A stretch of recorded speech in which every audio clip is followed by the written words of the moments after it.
Debate വിത്ത് സ്മൃതി പരുത്തിക്കാട്. തന്റെ കാലത്ത് നടന്ന കടത്തിന്റെ കഥകളിൽ ഇന്നേ വരെ ഒരക്ഷരം മിണ്ടാതിരുന്ന കടകംപള്ളി സുരേന്ദ്രൻ ഇന്ന് ജയിലിൽ കിടക്കുന്ന എൻ വാസുവിനെ പുകഴ്ത്തിയിട്ടുണ്ട്. നിമിഷനേരം കൊണ്ട് സ്വർണത്തെ ചെമ്പാക്കി മാറ്റുന്ന മാജിക് കൈവശമുള്ള എൻ വാസു മുൻ ദേവസ്വം മന്ത്രിക്ക് സത്യസന്ധനാണ്. മറ്റു നേതാവിനെ എത്ര വിളിച്ചിട്ടും ചോദ്യം ചെയ്യലിന് ഹാജരാകാൻ നേരമില്ല. 2 തവണ നോട്ടീസ് കൊടുത്തിട്ടും ഹാജരായിട്ടില്ല പത്തനംതിട്ട മുൻ ജില്ലാ സെക്രട്ടേറിയറ്റ് അംഗം. വാസു കഴിഞ്ഞ പത്മകുമാറിന്റെ അരികിലെത്തിയിരിക്കുന്നു. ഇനി ആര്? പാർട്ടിക്ക് പൊള്ളുമോ എന്നതാണ് ചോദ്യം.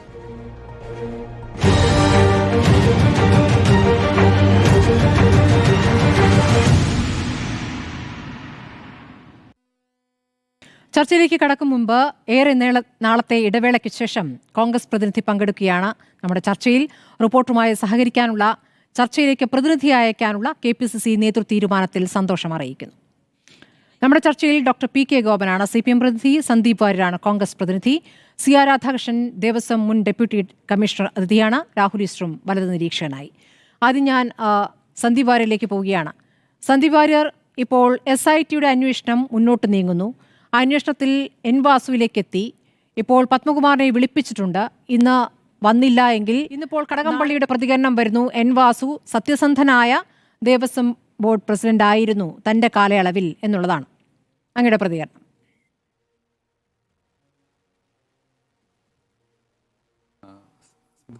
ഇക്കാര്യത്തിൽ കോൺഗ്രസ് പാർട്ടിയും UDFും അതിൻ്റെ വ്യക്തമായിട്ടുള്ള നിലപാട് ആദ്യമേ പറഞ്ഞതാണ്.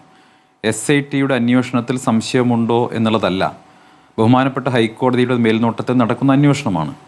പക്ഷേ SIT അന്വേഷണ ഉദ്യോഗസ്ഥർ തീർച്ചയായിട്ടും പിണറായി സർക്കാരിൻ്റെ പേറോളിലുള്ളവരാണ്. വലിയ സമ്മർദ്ദത്തിന് അടിമപ്പെടാൻ സാധ്യതയുണ്ട്. വളരെ സജീവമായി നടത്തേണ്ട ഒരു അന്വേഷണം, പ്രത്യേകിച്ച് അന്തർദേശീയ ഗൂഢാലോചനയുണ്ടെന്ന് ഹൈക്കോടതി തന്നെ കണ്ടെത്തിയിട്ടുള്ള ഒരു കേസിലെ അന്വേഷണത്തിൽ തീർച്ചയായിട്ടും ഈ SITക്ക് പരിമിതികളുണ്ടാകും എന്നുള്ള കാഴ്ചപ്പാടിൽ നിന്നാണ് കോൺഗ്രസ് ഇക്കാര്യത്തിൽ ഹൈക്കോടതിയുടെ മേൽനോട്ടത്തിലുള്ള ഒരു CBI അന്വേഷണം എന്ന ഡിമാൻഡ് മുന്നോട്ട് വെച്ചിട്ടുള്ളത്. 1. 2, ഈ അന്വേഷണം മുന്നോട്ട് പോകുന്ന സമയത്ത് ഇതിൻ്റെ ഒരു ലോജിക്കൽ കൺക്ലൂഷനിൽ എത്തുന്നത് വരെ നമുക്കിത് സംബന്ധിച്ചിട്ടുള്ള ഒരഭിപ്രായം പറയുന്നതിന് പ്രസക്തിയില്ല. ഇപ്പോൾ എന്തായാലും അന്വേഷണം മുന്നോട്ട് പോവുകയാണ്. ഈ അന്വേഷണത്തിൽ ഇതുവരെ പുറത്തു വന്നിട്ടുള്ള കാര്യങ്ങൾ വെച്ച് പറയുമ്പോൾ ഞങ്ങൾ ഉന്നയിച്ചിട്ടുള്ള ആക്ഷേപങ്ങളും ആരോപണങ്ങളും പൂർണ്ണമായും ശരിവെക്കുന്ന രീതിയിലാണ് അന്വേഷണവുമായി ബന്ധപ്പെട്ട കാര്യങ്ങൾ മുന്നോട്ട് പോകുന്നത്. ഒന്നാമത്തെ കാര്യം, ഈ ആരോപണം തുടക്കത്തിൽ നിങ്ങൾ മാധ്യമങ്ങൾ പുറത്തു കൊണ്ടുവന്ന സമയത്ത് കേരളത്തിലെ ഇടതുപക്ഷ മുന്നണിയുടെയും സർക്കാരിൻ്റെയും CPMൻ്റെയും ന്യായീകരണം ഒരു തരി സ്വർണം പോലും നഷ്ടപ്പെട്ടിട്ടില്ല എന്നുള്ളതായിരുന്നു. ശബരിമലയിലെ 1 പവൻ സ്വർണം പോലും നഷ്ടപ്പെട്ടിട്ടില്ല, മറിച്ച് സ്വർണ്ണപ്പാളി വീണ്ടും സ്വർണം പൂശിയതിന് ശേഷം അവിടെ സ്വർണം വർദ്ധിക്കുകയാണ് ചെയ്തതെന്ന വിചിത്രമായിട്ടുള്ള ന്യായീകരണമാണ് CPMൻ്റെ മാധ്യമങ്ങളും CPMനെ ന്യായീകരിക്കാൻ വേണ്ടി മാധ്യമങ്ങളിൽ വരുന്ന ആളുകളുമൊക്കെ പറഞ്ഞിരുന്നത്. പക്ഷേ പിന്നീട് അന്വേഷണം മുന്നോട്ട് പോയ സമയത്ത് ദ്വാരപാല വിഗ്രഹത്തിനും കിലോ കണക്കിന് സ്വർണം നഷ്ടപ്പെട്ടു, അവിടുത്തെ വാതിൽ പാളിയിൽ നിന്നടക്കം സ്വർണം നഷ്ടപ്പെട്ടു എന്ന വിവരങ്ങളൊക്കെ പുറത്തു വന്നു. അപ്പം കേവലം ദ്വാരപാലക വിഗ്രഹത്തിന് മാത്രമല്ല, ശബരിമലയിൽ സ്വർണ്ണപ്പാളി വെച്ചിട്ടുള്ള മറ്റ് സ്ഥലങ്ങളിൽ നിന്നുള്ള സ്വർണവും നഷ്ടപ്പെട്ടിരിക്കുന്നു എന്ന കാര്യം പുറത്തു വന്നു. അതോടുകൂടി തന്നെ CPMൻ്റെ ആർഗ്യുമെൻറ്റ് സ്വർണം നഷ്ടപ്പെട്ടിട്ടില്ല, ശബരിമലയിലെ സ്വർണം നഷ്ടപ്പെട്ടിട്ടേ ഇല്ല എന്നുള്ള ആർഗ്യുമെൻറ്റ്, ആദ്യത്തെ ആർഗ്യുമെൻറ്റ് പൊളിഞ്ഞു. 2, ദേവസ്വം ബോർഡിൽ CPMുമായി അടുത്ത ബന്ധമുള്ള ആളുകൾ, CPMകാരായിട്ടുള്ള ആളുകളാണ് ഈ സ്വർണ്ണപ്പാളിയെ ചെമ്പുപാളി എന്ന് ആദ്യം എഴുതിയത്. ഞങ്ങളിതിൻ്റെ തുടക്കത്തിൽ പറഞ്ഞു, ഇതിൻ്റെ യഥാർത്ഥ പ്രതികളെ അറസ്റ്റ് ചെയ്യുന്ന സമയത്ത് ഒന്നാമതായി അറസ്റ്റ് ചെയ്യേണ്ട ആൾ വാസു തന്നെയാണ്. കാരണം ഇതിൽ ഏറ്റവും ആദ്യം സ്വർണ്ണപ്പാളിയെ ചെമ്പുപാളി എന്ന് വ്യാജമായി രേഖയുണ്ടാക്കിയത് വാസുവാണ്. അപ്പോൾ ഇതിൽ ഏറ്റവും പ്രധാനപ്പെട്ട ഉത്തരവാദി വാസുവാണ്. ഇന്ന് വാസുവിനെ 3ാം പ്രതിയായി കഴിഞ്ഞ ദിവസം അറസ്റ്റ് ചെയ്തിരിക്കുന്നു. അതോടുകൂടി CPMൻ്റെ ഇക്കാര്യത്തിലെ പാർട്ടിയുടെ പങ്കാളിത്തം പുറത്തു വന്നു. വാസു കേവലം ഒരു ദേവസ്വം കമ്മീഷണർ എന്നുള്ള നിലയ്ക്കല്ലല്ലോ അറിയപ്പെടുന്നത്. അദ്ദേഹം CPMൻ്റെ പാർട്ടി പഞ്ചായത്ത് പ്രസിഡന്റായിരുന്നു കുളനാട് പഞ്ചായത്തിൽ. അതോടൊപ്പം ഗുരുദാസൻ്റെ അഡീഷണൽ പ്രൈവറ്റ് സെക്രട്ടറി ആയിരുന്നു മിനിസ്റ്റർ ആയിരുന്ന കാലത്ത്. അപ്പോൾ CPM പിക്ക് ചെയ്തിട്ടുള്ള ചോയ്സാണ് അസിസ്റ്റന്റ് പ്രൈവറ്റ് സെക്രട്ടറി എന്നുള്ളത്. പാർട്ടിയുടെ ഉറച്ച പാർട്ടിക്കാരനാണ്.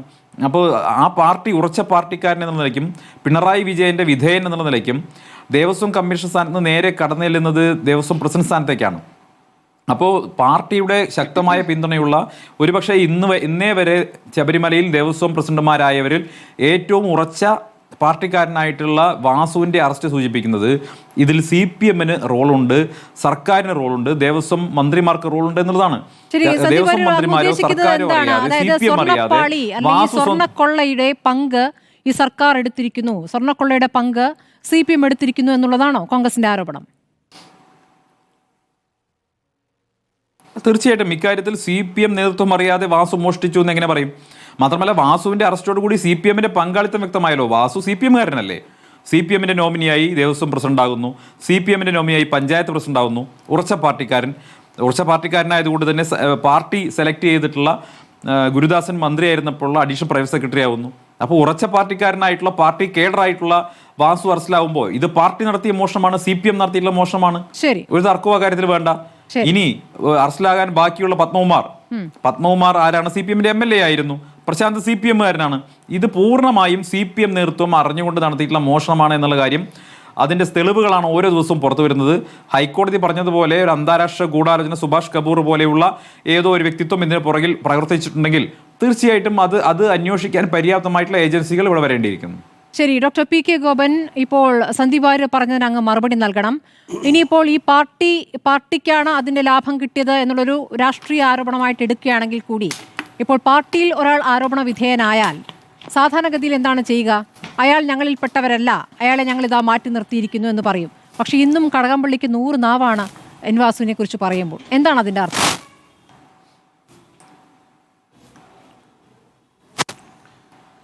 ആദ്യം ശ്രീമതി സ്മൃതിയുടെ ചോദ്യത്തെ തന്നെ അഡ്രസ്സ് ചെയ്യാം. അതായത് ശ്രീ എൻ വാസു CPM-ഉമായിട്ട് ബന്ധമില്ല എന്ന് പറയാൻ പറ്റില്ല. ബന്ധമുള്ളത് കൊണ്ട് തന്നെയാണ് അദ്ദേഹത്തെ CPM ഉത്തരവാദിത്തപ്പെട്ട ചുമതലകൾ ഏൽപ്പിച്ചിട്ടുള്ളത്. അത് കണ്ണടച്ചൊന്നും ഇരുട്ടാക്കാൻ ഉദ്ദേശിക്കുന്നില്ല. പക്ഷേ അതിനകത്ത് 1-2 ഘട്ടങ്ങളുണ്ട്. ശ്രീ എൻ വാസുവിൻ്റെ യൗവനകാലത്ത് നല്ല എഡ്യൂക്കേറ്റഡ് ആയിട്ടുള്ള ഒരു യുവാവ് പൊതുരംഗത്ത് ശ്രദ്ധിക്കുന്നതിൻ്റെ ഭാഗമായി അദ്ദേഹം അവിടെ പ്രത്യേക സാഹചര്യത്തിൽ പഞ്ചായത്ത് പ്രസിഡൻ്റാകുന്നു. അതിനുശേഷം അദ്ദേഹം പ്രാദേശികമായ രാഷ്ട്രീയ പ്രവർത്തനങ്ങളിലൊക്കെ ഏർപ്പെട്ടിരുന്നെങ്കിലും അദ്ദേഹം തൊഴിലുമായി ബന്ധപ്പെട്ട് ഉന്നതങ്ങളിലേക്ക് സഞ്ചരിക്കുകയാണ് ചെയ്തത്. അങ്ങനെയാണ് അദ്ദേഹം ജഡ്ജിയുടെ പവറുള്ള ട്രിബ്യൂണലിലേക്ക് ഉത്തരവാദിത്തങ്ങൾ ഏൽക്കുന്നത്. അതും കഴിഞ്ഞിട്ടാണ് അദ്ദേഹത്തെ കേരളത്തിലെ ഏറ്റവും നല്ല ട്രാക്ക് റെക്കോർഡുള്ള മന്ത്രിമാരിൽ ഒരാളായ ശ്രീ PK ഗുരുദാസൻ്റെ അഡീഷണൽ പ്രൈവറ്റ് സെക്രട്ടറി ആക്കുന്നത്. ഏതെല്ലാം തരത്തിൽ ആക്ഷേപം ഉന്നയിക്കാൻ പറ്റുന്ന, ഏതു വിധത്തിലും ആക്ഷേപം കേൾക്കാൻ പറ്റുന്നൊരു വകുപ്പാണല്ലോ എക്സൈസ് വകുപ്പ്. പക്ഷേ മറ്റു പലതും എന്നതുപോലെ CPM-ന്റെ മന്ത്രിമാർ ആ വകുപ്പ് കൈകാര്യം ചെയ്യുമ്പോൾ അത്തരം ഒരു ആക്ഷേപം ഒരിക്കൽ പോലും കേൾക്കേണ്ടി വന്നിട്ടില്ല. അത് PK ഗുരുദാസനായാലും മറ്റ് എക്സൈസ് വകുപ്പ് മന്ത്രിമാരായാലും ഇപ്പോഴത്തെ ആയാലും ശരി. അപ്പോൾ അതിൽ ശ്രീ വാസുവിനെ പോലൊരാളെ അഡീഷണൽ പ്രൈവറ്റ് സെക്രട്ടറി ആക്കുന്നത് അദ്ദേഹത്തിൻ്റെ എഫിഷ്യൻസി മാനിച്ചിട്ടാണ്. അതിലും അദ്ദേഹം ഒരു അപവാദവും കേൾപ്പിച്ചിട്ടില്ല. അതുപോലെ അദ്ദേഹത്തെ ദേവസ്വം ബോർഡിൻ്റെ ചുമതല ഏൽപ്പിക്കുമ്പോഴും CPM-ന്റെ മുമ്പിൽ അങ്ങനെ ഒരു റെക്കോർഡാണ് ശ്രീ വാസുവിനുള്ളത്. ഇവിടെ സംഭവിച്ചിരിക്കുന്നത് എന്താണെന്നുള്ളത് യഥാർത്ഥത്തിൽ ഇപ്പം നമ്മൾ ചില കോടതി നിരീക്ഷണങ്ങൾ, SIT-യുടെ അന്വേഷണം, ഇതൊക്കെ വെച്ചുകൊണ്ട് വാസു ഏറ്റവും വലിയൊരു സമ്പത്ത് തട്ടിപ്പുകാരൻ അല്ലെങ്കിൽ സ്വർണം കവർന്നെടുത്തുകൊണ്ട് പോയാൽ എന്നൊക്കെ ആക്ഷേപം ഉന്നയിച്ചുകൊണ്ടിരിക്കുകയാണ്. ഇതൊന്നും യഥാർത്ഥത്തിൽ ശ്രീ എൻ വാസു അവിടുന്ന് ഏതെങ്കിലും ഏജൻസികളെ ഉപയോഗിച്ച് സ്വർണം പിടിച്ചു വാങ്ങിയെന്നോ അദ്ദേഹം സ്വർണം കടത്താൻ കൂട്ടുനിന്നോ യാതൊരു ധാരണയും കേരളീയ സമൂഹത്തിനില്ല. എന്താണ് സംഭവിച്ചതെന്ന് വെച്ചാൽ അവിടെ നടന്നിട്ടുള്ള പരമ്പരാഗതമായിട്ട് പല ആരാധനാലയങ്ങളിൽ നടന്നു വരുന്ന വിശ്വാസ സമൂഹത്തിൻ്റെ പ്രതിനിധികളായിട്ട് തന്നെ അത്തരം ആരാധനാലയങ്ങളിൽ ജീവനക്കാരായിട്ടിരിക്കുന്ന പലരും കാണിച്ചു കൂട്ടിയിട്ടുള്ള അപകടങ്ങൾ ശ്രീ വാസു ശ്രദ്ധിച്ചിട്ടുണ്ടാവില്ല. അതെങ്ങനെയാണ് അംഗീകരിക്കാനാവുക? ഡോക്ടർ PK ഗോപൻ, അങ്ങ് പറഞ്ഞതുപോലെ അദ്ദേഹം ഒരു വിശ്വസ്തനായ ഒരു ഉദ്യോഗസ്ഥൻ എന്നതിനപ്പുറം അദ്ദേഹത്തിന് ഈ കാര്യങ്ങളൊക്കെ കൃത്യമായി നിയമപരമായി അറിയുന്ന ഒരാളാണ്. അദ്ദേഹം ഒരു അഭിഭാഷകനാണ്. അദ്ദേഹം നേരത്തെ പറഞ്ഞ പോലെ PK ഗുരുദാസിന്റെ PSI ജോലിയെടുത്തിട്ടുള്ള ആളാണ്. അദ്ദേഹത്തിന് 2 തവണ കമ്മീഷണറായിരുന്നു, 2 തവണ ദേവസ്വം കമ്മീഷണറായ ആളാണ്. അപ്പോൾ ഈ ദേവസ്വം കമ്മീഷണറായിരിക്കുമ്പോൾ തന്നെയുള്ള പിഴവാണല്ലോ ആദ്യത്തേത്. അപ്പോൾ അങ്ങനെ ഇരിക്കുന്ന ഒരാൾ ഇങ്ങനെ ഉദ്യോഗസ്ഥർ വന്ന് നൽകുന്ന കടലാസിന് ഒപ്പിട്ട് കൊടുക്കൽ മാത്രമാണോ ജോലി? അത്രയും നിഷ്കളങ്കമായി ആണോ ഈ ജോലി ചെയ്യുന്നത്? അല്ല, അത് ശ്രീ സ്മൃതി മനസ്സിലാക്കേണ്ട കാര്യം, ഈ ഹൈക്കോടതിയിൽ കൊടുത്ത പാനലിൽ നിന്നാണല്ലോ ദേവസ്വം കമ്മീഷണറെ ഹൈക്കോടതിയാണല്ലോ പോസ്റ്റ് ചെയ്യുന്നത്. അപ്പോൾ യഥാർത്ഥത്തിൽ ഹൈക്കോടതി എന്തുകൊണ്ടായി അങ്ങനെ ഒരു നിലപാടെടുക്കുന്നത്? എന്തിനാ ഹൈക്കോടതിക്ക് അധികാരം കൊടുക്കുന്നത്? ഗവൺമെന്റ് കൊടുക്കുന്ന ഒരു പാനലിൽപ്പെട്ട ആളുകളെ ഗവൺമെന്റിനേക്കാൾ വലിയ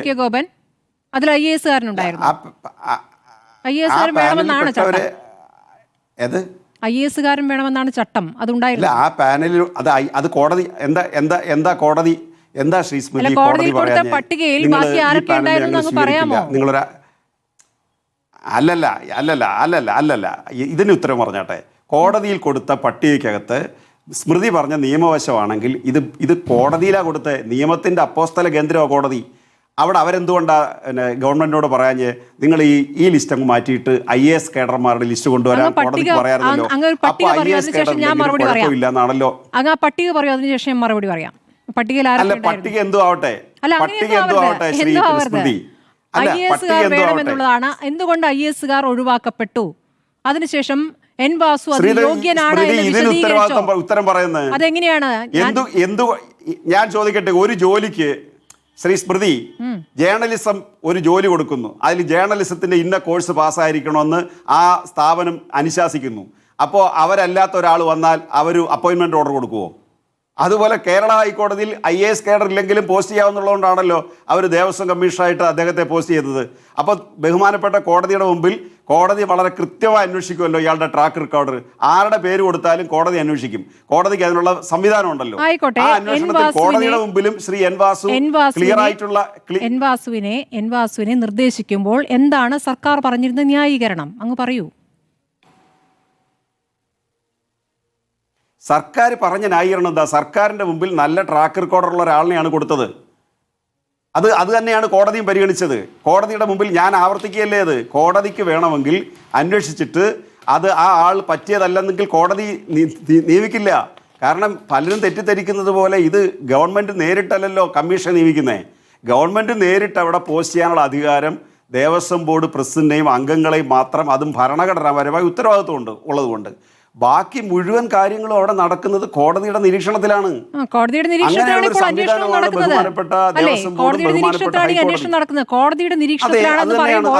കോടതി അറിഞ്ഞിട്ടല്ലോ അവിടെ കൊള്ള നടന്നിരിക്കുന്നത്. ഡോക്ടർ PK ഗോപൻ, കൊള്ളയാണല്ലോ നമ്മൾ ചർച്ച ചെയ്യുന്നത്. സ്മൃതിയുടെ ചോദ്യത്തെ ഞാൻ ആദ്യം അഡ്രസ്സ് ചെയ്തത് ആ ഒരു സംവിധാനത്തെ ഞാൻ പിന്നൊരു ദോഷമായിട്ട് എനിക്ക് വരരുത്. എനിക്ക് ഇവിടെ കോൺഗ്രസിന്റെ പ്രതിനിധിയുടെ കാര്യത്തിൽ 1-2 മറുപടി പറയേണ്ടതായിട്ടുണ്ട്. ഞാൻ സ്മൃതി ചോദിച്ചതിന് കൃത്യമായിട്ട് ഉത്തരം പറഞ്ഞു. എങ്ങനെയാണ് ദേവസ്വം കമ്മീഷൻ വന്നതെന്ന് പറഞ്ഞു, എന്തായിരുന്നു അദ്ദേഹത്തിന്റെ രാഷ്ട്രീയം എന്ന് പറഞ്ഞു. ഇവിടെ ശ്രീ കോൺഗ്രസ് പ്രതിനിധി ചൂണ്ടിക്കാണിച്ചത് ദേവസ്വം ബോർഡിന്റെ എൻ വാസുവിന്റെ CPM ബന്ധമാണ്. ഞാൻ ആ ബന്ധത്തെ തള്ളിക്കളയുന്നില്ല. കാരണം അദ്ദേഹം യൗവനകാലത്ത് പഞ്ചായത്ത് പ്രസിഡന്റായിരുന്നു, രാഷ്ട്രീയ പ്രവർത്തകനായിരുന്നു. പിന്നീട് അദ്ദേഹം ഉയർന്ന ഉദ്യോഗങ്ങളിലേക്ക് സഞ്ചരിച്ചു. അപ്പോൾ ഉദ്യോഗസ്ഥ തലത്തിൽ ശ്രദ്ധേയമായ ഒരു പങ്ക് വഹിച്ച ആളെന്ന തരത്തിൽ അദ്ദേഹത്തിന് പല പദവികളിൽ ലഭിച്ചു. ആ കൂട്ടത്തിൽ ദേവസ്വം ബോർഡ് എന്ന് പറഞ്ഞാൽ സാമൂഹിക പശ്ചാത്തലം കൂടി പരിഗണിച്ച് എല്ലാ വിഭാഗം ജനങ്ങളുടെയും പ്രതിനിധികളും ആ വിഭാഗത്തിലെ ഏറ്റവും ശേഷി തെളിയിച്ചവരും അവിടെ ചുമതലയേൽക്കണം. CPIM എല്ലാ കാലത്തും അത് ആ സമീപനം സ്വീകരിച്ചിട്ടുണ്ട്. വളരെ വളരെ അപൂർവമായ ഘട്ടങ്ങളിൽ മാത്രമാണ് പൂർണ്ണസമയ രാഷ്ട്രീയ പ്രവർത്തകരെ CPIM ദേവസ്വം ബോർഡിൻ്റെ ചുമതലക്കാരായിട്ട് കൊടുത്തുള്ളത്. അങ്ങനെ വേണമെങ്കിൽ പറയാവുന്ന 2 പേരുകൾ, ഒന്ന് ശ്രീ പത്മകുമാറും ശ്രീ അനന്തഗോപനുമാണ്. എന്നാൽ അതിനു മുമ്പ് ഞങ്ങൾ കൊടുത്തിട്ടുള്ള പൊതു പേരുകളെല്ലാം തന്നെ പൂർണ്ണസമയ രാഷ്ട്രീയ പ്രവർത്തകരെ അല്ല. അതിൻ്റെ ഏറ്റവും വലിയ തെളിവ് ഇപ്പോൾ ഈ വിവാദം ഉണ്ടായപ്പോൾ ശബരിമലയിൽ ഒന്നും സംഭവിക്കാൻ പാടില്ല, ഏറ്റവും കൃത്യതയോടുകൂടി ഇപ്പോൾ അവിടെ നടന്നുകൊണ്ടിരിക്കുന്ന കാര്യങ്ങളിൽ വേറൊരാളെ കൊടുത്തു കഴിഞ്ഞാൽ അതും അപവാദത്തിനിടയാകും. അതുകൊണ്ട് നല്ല ട്രാക്ക് റെക്കോർഡുള്ള ജയകുമാർ സാറിനെ കൊടുത്തതും അവിടെ നടക്കുന്ന കാര്യങ്ങളിൽ ഒരു അനധികൃത സംഭാവനയും ഇവരുടെ ഭാഗത്തുനിന്ന് ഉണ്ടാകാൻ പാടില്ല. ഗവൺമെൻറ്റിൻ്റെ ഉദ്ദേശശുദ്ധിക്ക് നല്ല തെളിവായിട്ടാണ് IAS കേഡറിനെ ഇപ്പോൾ അവിടെ ദേവസ്വം ബോർഡ് പ്രസിഡന്റായിട്ട് കൊടുത്തത്. അപ്പം ഞാൻ പറഞ്ഞു വന്നത്, അദ്ദേഹം പറഞ്ഞ 1-2 കാര്യങ്ങളുണ്ട്. ശ്രീ വാസു പിണറായി വിജയന്റെ വിധേയനാണ്. ഈ ശൈലി എവിടുന്നാണെന്നറിയോ കിട്ടുന്നത്? അതൊരു വലതുപക്ഷ രാഷ്ട്രീയത്തിന്റെ ശൈലിയാണ്. കാരണം വ്യക്തിപരമായി ആളുകളുമായിട്ട് അടുപ്പവും വിധേയത്വം ഉണ്ടെങ്കിൽ മാത്രമേ. പ്ലീസ് അല്ലല്ല, നിങ്ങള് കോൺഗ്രസിന്റെ പ്രതി പറഞ്ഞതിന് മറുപടി പറയാൻ സമ്മതിക്കത്തില്ല. അതിലൊരു കാരണമുണ്ടല്ലോ. അദ്ദേഹം 2 തവണ കമ്മീഷണർ ആകുന്നു. ദേവസ്വം ബോർഡ് പ്രസിഡന്റ് ആകുന്ന കമ്മീഷണറെ പ്രസിഡന്റ് ആക്കുന്ന ഒരു കീഴ്വഴക്കമില്ല. അങ്ങനെ ഒരു രൂപത്തിലേക്ക് എൻ വാസുവിനെ കൊണ്ടുവരുന്നത് പിണറായി വിജയനാണ്. അപ്പോൾ പിണറായി വിജയനുമായി അടുത്ത നേതാവ് എന്ന് പറയുന്നതിൽ എന്തിനാണ് അങ്ങേക്ക് ഇത്ര രോഷം കൊള്ളേണ്ട കാര്യം? അല്ല, അതിന് മറുപടി ഞാൻ പറയാൻ സമ്മതിക്കാതാണോ അടുത്ത ചോദ്യമായിട്ട് വരുന്നത്? ഞാൻ അതിന് മറുപടി പറയാൻ ഒരുങ്ങിയപ്പോൾ അതിൻ്റെ പുറത്ത് കയറി ചോദ്യമായിട്ട് വരുന്നതിൻ്റെ യുക്തി എന്തുവാ? കോൺഗ്രസിൻ്റെ പ്രതിനിധിക്ക് ഞാൻ മറുപടി പറയട്ടെ. തൽക്കാലം സ്മൃതി അവതാരികയായിട്ടിരി, കോൺഗ്രസിന്റെ പ്രവർത്തകയായിട്ട് ഈ ഫ്ലോർ കഴിഞ്ഞിട്ട് നമുക്ക് ഇറങ്ങി പ്രവർത്തിക്കാം. ഞാൻ പറഞ്ഞത് ഇപ്പോ വിധേയത്വം എന്ന ശൈലി എന്ന് ഞാൻ പറയാൻ സമ്മതിക്കില്ലല്ലോ. പിന്നെ എന്താണ് പറഞ്ഞത്? അങ്ങ് ചർച്ചയിൽ ചോദ്യങ്ങൾക്ക് ഉത്തരം നൽകാൻ പറ്റില്ലെങ്കിൽ പറ്റില്ല എന്ന് പറയാ, പറയാൻ പറ്റുന്ന കാര്യങ്ങൾ പറയുക, വ്യക്തിയാധിക്ഷേപം പറ്റില്ല കേട്ടോ. അല്ല, ഇതിനകത്ത് എന്ത് വ്യക്തിയധിക്ഷേപം വന്നേ? ഇതിൽ ഞാൻ എന്ത് വ്യക്തിയധിക്ഷേപം നടത്തിയേ? എനിക്ക് കോൺഗ്രസിൻ്റെ പ്രതിനിധി മറുപടി പറയുന്നതിന് ഞാൻ നേരത്തെ സ്മൃതിയോട് അനുവാദം ചോദിച്ചാണ്. ആദ്യം ഞാൻ നിങ്ങൾ ചോദിച്ച ചോദ്യത്തിന് അഡ്രസ്സ് ചെയ്യുന്നു. രണ്ടാമത് ആ ചോദ്യം ഞാൻ അതിന് മറുപടി പറയാൻ ഒരുങ്ങിയപ്പോൾ പിന്നെ വിധേയത്വത്തിന് ഇത്രയും വലിയ വ്യാഖ്യാനം ഇതിനാണ് കൊടുക്കുന്നത്. ഞാൻ പറഞ്ഞു കേട്ടിട്ട് നിങ്ങൾ ചോദിക്കേ, ഞാൻ എന്താണ് ഈ വിധേയത്വം എന്ന വാക്ക് കൊണ്ടുവന്നതിൻ്റെ അർത്ഥം എന്താ? പിണറായി വിജയൻ്റെ വിധേയനായതുകൊണ്ടാണ് എൻ വാസുവിനെ പ്രസിഡൻ്റാക്കിയെന്ന് പറയുമ്പോൾ ഞങ്ങളുടെ പാർട്ടിയുടെ ശൈലി അതല്ല. അത് ആദ്യം ബോധ്യപ്പെടണം. ഞങ്ങളുടെ പാർട്ടി വലതുപക്ഷ രാഷ്ട്രീയ പാർട്ടിയിൽ ഒരാൾക്കൊരു പോസ്റ്റ് കിട്ടണമെങ്കിൽ ഓരോരുത്തർക്കും ഓരോ ഗ്രൂപ്പും വിധേയത്വമുണ്ട്. CPIM-നകത്ത് അങ്ങനല്ല. CPIM-നകത്ത് എല്ലാ ദിവസവും പാർട്ടി സംസ്ഥാന സെക്രട്ടേറിയറ്റ് കൂടുന്ന ഒരു പാർട്ടിയാണ് CPIM. അതിന് അവൈലബിൾ സെക്രട്ടേറിയറ്റ് എന്ന് പറയും. ആഴ്ചയിൽ ഒരിക്കൽ സംസ്ഥാന സെക്രട്ടേറിയറ്റ് ഔദ്യോഗികമായി കൂടുന്ന പാർട്ടിയാണ്. എല്ലാ പ്രശ്നങ്ങളും ഞങ്ങൾ ചർച്ച ചെയ്യുകയും ജനാധിപത്യപരമായി സംവിധാനം രൂപപ്പെടുത്തുകയും അതിനകത്ത് വരുന്ന നിർദ്ദേശങ്ങളാണ് ഇത്തരം ചുമതലകളെല്ലാം കൊടുക്കുന്നത്. അതൊരു വ്യക്തിക്ക് കീഴ്പ്പെടണമെന്നില്ല. പിണറായി വിജയന് പേര് പോലും അറിയാൻ വയ്യാത്ത ഒരുപാട് ആളുകൾക്ക് ഈ കേരളത്തിൽ ഉത്തരവാദിത്തപ്പെട്ട ചുമതലകൾ കൊടുത്തിട്ടുണ്ട്. പിണറായി വിജയന് നേരിട്ട് അറിയാൻ വയ്യാത്ത, പേര് പോലും അറിയാൻ വയ്യാത്ത. അതേപോലെ തന്നെ MV ഗോവിന്ദൻ മാഷിനും അങ്ങനെ വ്യക്തിപരമായി അറിയാത്തത് പാർട്ടി സെക്രട്ടേറിയറ്റ് വരുന്ന ചർച്ചയ്ക്കും ജനാധിപത്യ സമീപനമാണ്. അത് വിധേയത്വത്തിന്റെ പേരിലല്ല ഇത് കൊടുക്കുന്നത്. അതുകൊണ്ട് എൻ വാസുവിനെ വിധേയനെന്ന് പറഞ്ഞിട്ട് അങ്ങനെ അതിനെ കുറച്ച് കാണേണ്ട കാര്യമില്ല. രണ്ടാമത്തെ കാര്യം, എങ്ങനെ എൻ വാസു അപ്പോൾ ദേവസ്വം കമ്മീഷണറിൽ നിന്നും ദേവസ്വം ബോർഡ് പ്രസിഡന്റ് ആയത് എങ്ങനെയെന്ന് പറയൂ. അദ്ദേഹത്തിന് ദേവസ്വം കമ്മീഷണറായിട്ടിരുന്നുകൊണ്ട് ശേഷി തെളിയിച്ചതുകൊണ്ടാണ് അദ്ദേഹത്തെ പ്രസിഡന്റ് ആക്കിയത്. അപ്പൊ അതിനു മുമ്പുള്ള ആരോപണങ്ങളോ പ്രശ്നങ്ങളോ അല്ലോ അന്ന് വന്നിരുന്നോ ശ്രീ സ്മൃതി? അല്ല, അതുകൊണ്ട് പിന്നെ ശേഷിയുള്ള എല്ലാവരെയും പിടിച്ച് പ്രസിഡന്റ് ആക്കാൻ പറ്റൂ? ഒരാളെല്ലാം ആക്കാൻ പറ്റൂ? അപ്പൊ അങ്ങനെ ശേഷി കണ്ടെത്തിയത് എൻ വാസുവിൽ മാത്രമാണ് അല്ലേ? ശേഷി കണ്ടെത്തിയത് എൻ വാസുവിൽ മാത്രമാണ്. അല്ല, ഒരാളെ ആക്കാൻ പറ്റൂ? സ്മൃതി 10 പേരെ പിടിച്ച് ദേവസ്വം പ്രസിഡന്റ് ആക്കാൻ പറ്റുമോ എന്ന് ചോദ്യം. അതിന്റെ അർത്ഥം എന്തുവാ? ഒരാളെ ഒരു സമയത്ത് പ്രസിഡന്റ് ആക്കാൻ പറ്റൂ. ശേഷിയുള്ള 10 പേരുണ്ടെങ്കിൽ 10 പേരെ ആക്കാൻ പറ്റില്ല, ഒരാളെ എടുക്കാൻ പറ്റൂ. അതൊക്കെ വളരെ ബാലിശമായ ചോദ്യങ്ങളാണ് ചോദിക്കുന്നത്. ഇപ്പോൾ SIT-യുടെ കണ്ടെത്തൽ തെറ്റാണ് എന്നാണോ? SIT ഇപ്പോൾ അറസ്റ്റ് ചെയ്തത്, 3-ാം പ്രതിയാക്കിയത് വെറുതെയാണെന്നാണോ അങ്ങ് പറഞ്ഞത്? എന്ന് ഞാൻ പറഞ്ഞില്ലല്ലോ. പറയൂ. എൻ്റെ വാക്കുകളിൽ സ്മൃതി അലങ്കാരങ്ങൾ സൃഷ്ടിക്കേണ്ടതില്ല. ഞാൻ പറഞ്ഞത് SIT-യുടെ അന്വേഷണത്തിൽ ഞാൻ ഇതുവരെ കടന്നില്ല. ഞാൻ കടക്കുന്നതിന് മുമ്പേ സ്മൃതി അതിൻ്റെ പുറത്ത് കയറി ചോദ്യം ചോദിക്കുക. SIT-യിലേക്ക് വന്നാൽ എനിക്ക് കോൺഗ്രസ് പ്രതിനിധി സൂചിപ്പിച്ചതിനെ ബന്ധപ്പെടുത്തിക്കൊണ്ടേ പറയാൻ പറ്റൂ. കാരണം SIT-യുടെ അന്വേഷണത്തെ എപ്പോഴും സംശയിച്ചു കൊണ്ടിരുന്ന ഒരു സെറ്റാണ് ഇവിടുത്തെ പ്രതിപക്ഷ രാഷ്ട്രീയ സംവിധാനങ്ങൾ. കാരണം എന്തുകൊണ്ടാണ്? അതും അവരുടെ ബോധ്യത്തിൽ നിന്നാണ്. സംസ്ഥാന ഗവൺമെൻറ്റിൻ്റെ നിയന്ത്രണത്തിലുള്ള ഉദ്യോഗസ്ഥർ അന്വേഷിച്ചാൽ ഇത് പൊളിറ്റിക്കൽ ലീഡർഷിപ്പിലേക്ക് എത്തില്ല എന്ന് അവർ ആദ്യം മുതലേ പറഞ്ഞു തുടങ്ങിയിരിക്കുകയാണ്. പക്ഷേ ഞങ്ങൾ അന്നും പറഞ്ഞു, പൊളിറ്റിക്കൽ ലീഡർഷിപ്പ് അല്ല, ഇത് എവിടെ എത്തിയാലും ശരി സംസ്ഥാന ഗവൺമെൻറ്റിൻ്റെ ഉദ്യോഗസ്ഥർ കോടതിക്ക് വിധേയമായി ക്രിസ്റ്റൽ ക്ലിയറായിട്ട് ഇത് അന്വേഷിക്കും. ആ അന്വേഷിക്കുന്നത് ഞാൻ ഈ ഫ്ലോറിൽ നിന്നുകൊണ്ട് പലതവണ പറഞ്ഞു, നിങ്ങൾ ദിവസങ്ങൾ കഴിയുമ്പോൾ കണ്ടോളൂ, SIT-യെ നിങ്ങൾ കൈയടിച്ച് അംഗീകരിക്കേണ്ട സാഹചര്യം വരും എന്ന് പറഞ്ഞു. ഇപ്പോൾ അവർ SIT-യെ ഒരു പരിധിവരെ അംഗീകരിക്കുക. അവർക്ക് തർക്കമില്ല. കാരണം ഇനി അവർ പറഞ്ഞു തുടങ്ങിയിട്ടുണ്ട് CPIM-ന്റെ ഇന്ന ആളുകളിലേക്ക് എത്തണമെന്ന് അവർ നിർദ്ദേശം കൊടുത്തു തുടങ്ങിയിട്ടുണ്ട്. അത് SIT പരിഗണിക്കേണ്ട കാര്യമാണ്. കാരണം അല്ലെങ്കിൽ ബഹുമാനപ്പെട്ട ഹൈക്കോടതി പരിഗണിക്കേണ്ട കാര്യമാണ്. ഈ പ്രതിപക്ഷ രാഷ്ട്രീയ പാർട്ടികൾ പറയുന്നവരെല്ലാം അറസ്റ്റ് ചെയ്യണോ വേണ്ടെന്ന് അവരാ തീരുമാനിക്കേണ്ടത്. തൃപ്തികരമായതുകൊണ്ടാണ് എൻ വാസുവിനെ പറ്റി ഇന്ന് കടകംപള്ളി സുരേന്ദ്രൻ പറഞ്ഞ അഭിപ്രായം അതെന്താണ് അതിൽ നിന്ന് മനസ്സിലാക്കേണ്ടത്? അല്ല, കടകംപള്ളി പറഞ്ഞ അതിൻ്റെ അഭിപ്രായത്തിൽ എന്താ പ്രശ്നം? അദ്ദേഹത്തിന് അറിയാവുന്ന എൻ വാസു, കടകംപള്ളി പ്രസിഡന്റ് ആയിരിക്കുമ്പോൾ അറിയാവുന്ന എൻ വാസു, അല്ലെങ്കിൽ അതിന് മുമ്പ് അറിയാമായിരുന്ന എൻ വാസു, ഈ 3 മാസത്തിനുള്ളിലല്ലയോ പിന്നെ ശ്രീമതി സ്മൃതി, അല്ലെങ്കിൽ 2 മാസത്തിനുള്ളിലല്ലേ നമുക്കൊക്കെ ശബരിമലയിൽ ഇത്തരം സംഭവത്തെക്കുറിച്ച് തന്നെ സംശയം ഉണ്ടായത്? അതുകൊണ്ട് അതിനു മുമ്പ് ഇവർക്കൊക്കെ സംശയം ഉണ്ടാകണമെന്ന് പറയുന്നതിൻ്റെ യുക്തി എന്താ? അപ്പോൾ അത് കാരണം എന്തെങ്കിലും ഒരു ഇഷ്യൂ നമ്മുടെ മുമ്പിൽ വന്ന്, ഒരു രേഖ വന്ന്, തെളിവ് വന്ന്. ഞാൻ വേറൊരു കാര്യം കൂടി ചോദിക്കട്ടെ. ബഹുമാനപ്പെട്ട ഹൈക്കോടതി ദേവസ്വം ബോർഡ് കമ്മീഷനാക്കാൻ വേണ്ടി ശ്രീ എൻ വാസുവിൻ്റെ ലിസ്റ്റ് കൊടുത്തപ്പോൾ അംഗീകരിച്ചപ്പോൾ ഹൈക്കോടതിക്ക് ഇവരുടെ പേര് സംശയം ഉണ്ടായിരുന്നോ? ഒന്നുമില്ലല്ലോ. ഇപ്പോഴല്ലേ ഹൈക്കോടതി റിപ്പോർട്ടുകൾ ചെന്നതിൻ്റെ അടിസ്ഥാനത്തിലല്ലേ ശ്രീ എൻ വാസുവിന് അറസ്റ്റിലേക്ക് കടന്നത് കാര്യങ്ങൾ? അപ്പോൾ നമുക്കെല്ലാം നേരത്തെ ഇക്കാര്യത്തിൽ അറിവ് വേണമായിരുന്നു ശഠിക്കുന്നത് ശരിയല്ലല്ലോ. ഒരു മാൽ പ്രാക്ടീസ് നടന്നിട്ടുണ്ടെങ്കിൽ ഇനി എൻ വാസുവിന്റെ കേസ് എന്താണുള്ളത്, അത് ട്രയൽ വരട്ടെ, അത് കോടതി വരട്ടെ. അദ്ദേഹം കുറ്റവാളിയാണെങ്കിൽ എപ്പോഴെങ്കിലും പറഞ്ഞു. അങ്ങയുടെ ചോദ്യമുണ്ട് സന്ദീപിന്. സന്ദീപ് ചോദിച്ചോളൂ. സ്മൃതി, ഇപ്പോൾ അദ്ദേഹം ഇവിടെ സൂചിപ്പിച്ചത് ഈ സർക്കാരിൽ നടക്കുന്ന എല്ലാ നിയമനങ്ങളും മുഖ്യമന്ത്രി അറിയണമെന്നില്ല എന്ന് അദ്ദേഹം പറഞ്ഞു. വാസുവിന്റെ നിയമനം മുഖ്യമന്ത്രി അറിഞ്ഞിട്ടാണോ അല്ലയോ? വാസുവിന് എൻ്റെ ആരോപണമായിരുന്നല്ലോ, വാസു മുഖ്യമന്ത്രിയുടെ വിധേയനാണ് എന്നത് എൻ്റെ ആരോപണമായിരുന്നു. വാസുവിന്റെ നിയമനം മുഖ്യമന്ത്രി അറിഞ്ഞിട്ടാണോ അല്ലയോ എന്ന് അദ്ദേഹം പറഞ്ഞു. 2, സർക്കാരിന്റെ എക്സിക്യൂട്ടീവ് ഹെഡ് എന്നുള്ള നിലയ്ക്ക് സർക്കാരിൽ നടക്കുന്ന എല്ലാ നിയമനങ്ങളുടെയും ഉത്തരവാദിത്തം മുഖ്യമന്ത്രിയുടേതാണ്, പ്രധാനപ്പെട്ട വകുപ്പുകളിലെ മുഴുവൻ. അത് താങ്കൾക്ക് അറിയില്ലേ? അപ്പൊ മുഖ്യമന്ത്രി ഫെയിലിയർ ആണെന്നാണ് ഇപ്പൊ താങ്കൾ പറഞ്ഞു പോയത്. താങ്കൾ പറഞ്ഞതിൽ അപകടമുണ്ട്. മുഖ്യമന്ത്രി അഡ്മിനിസ്ട്രേറ്റീവ് ഫെയിലിയർ ആണ് താങ്കൾ പറഞ്ഞു പോയത്. താങ്കൾക്ക് ഈ ഭരണത്തെ സംബന്ധിച്ച് അറിവില്ലായ്മയാണെന്ന് എനിക്കറിയില്ല. ചോദ്യമാണോ വ്യാഖ്യാനമാണോ? മറുപടി നൽകൂ. അപ്പൊ അദ്ദേഹത്തിന്റെ ചോദ്യം, ഞാൻ പറഞ്ഞത് അദ്ദേഹം ഇപ്പൊ പറഞ്ഞ കാര്യം ക്ലിയർ ആണ്. ആദ്യം പറഞ്ഞത് ഒരു വാക്ക് ഉപയോഗിച്ചു, മുഖ്യമന്ത്രിയുടെ വിധേയൻ. ഞാൻ ആ വാക്കിനെ വിമർശിച്ചുള്ളൂ, അല്ലാതെ മുഖ്യമന്ത്രി അറിയാതെ പൊളിറ്റിക്കൽ നിയമനം നടക്കുമെന്നല്ല ഞാൻ പറഞ്ഞത്.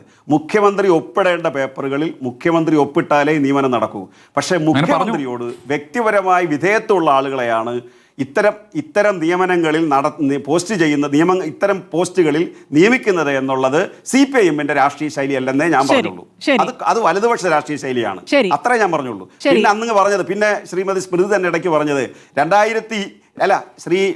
കോൺഗ്രസിന്റെ പ്രതിനിധി ഇവിടെ പറഞ്ഞത് സ്വർണം പോയിട്ടില്ല എന്ന് CPIM പറഞ്ഞു, അധികം വന്നു എന്ന് CPIM പറഞ്ഞു. അത് 2025 കാര്യമാണ്. 2025 സ്വർണം കൊടുത്ത് ഉണ്ണികൃഷ്ണൻ പോറ്റിയുടെ കയ്യിലല്ല വിടുന്നത്, അല്ലാതെ വിടുന്നു. അതിൽ പൂശിയതിന്റെ ഭാഗമായി വന്ന സ്വർണത്തിന്റെ 2019 അന്നേരം നമ്മുടെ മുമ്പിൽ വിഷയം. 2025 നടപടികളിലും കോടതിയുടെ രൂക്ഷ വിമർശനമുണ്ട്. പ്രശാന്തിനെ തന്നെ വിമർശിച്ചുകൊണ്ട് കോടതി ചില കാര്യങ്ങൾ പറഞ്ഞിട്ടുണ്ടാണല്ലോ. പക്ഷേ 2025 കൊണ്ടുപോയ സ്വർണത്തേക്കാൾ കുറച്ചല്ല വന്നത്, കൊണ്ടുപോയതിനേക്കാൾ കൂടുതൽ ഇങ്ങോട്ട് എത്തി. ശരി, CR രാധാകൃഷ്ണൻ, മുൻ ദേവസ്വം ഡെപ്യൂട്ടി കമ്മീഷണറുണ്ട്. ശ്രീ CR രാധാകൃഷ്ണൻ, അവിടെ ഒരു സ്വർണ്ണക്കൊള്ള ഇപ്പോഴല്ലേ നടന്നത്, ഇപ്പോൾ നടക്കുമ്പോഴല്ലേ നമ്മൾ അറിയുന്നത് എന്ന രൂപത്തിലുള്ള പ്രതികരണങ്ങൾ വരുന്നു. ഇപ്പോൾ എൻ വാസുവിന്റെ അറസ്റ്റ് ഉണ്ടായിരിക്കുന്നു, പത്മകുമാറിനെ ചോദ്യം ചെയ്യാൻ വിളിപ്പിക്കുന്നു, നാളെ വന്നില്ല എങ്കിൽ അറസ്റ്റിലേക്ക് തന്നെ നീങ്ങുമെന്നുള്ള സൂചനകളുണ്ട്. ഇപ്പോൾ നടക്കുന്ന SIT അന്വേഷണം, അതിനെ അങ്ങ് എങ്ങനെ കാണുന്നു ശ്രീ CR രാധാകൃഷ്ണൻ?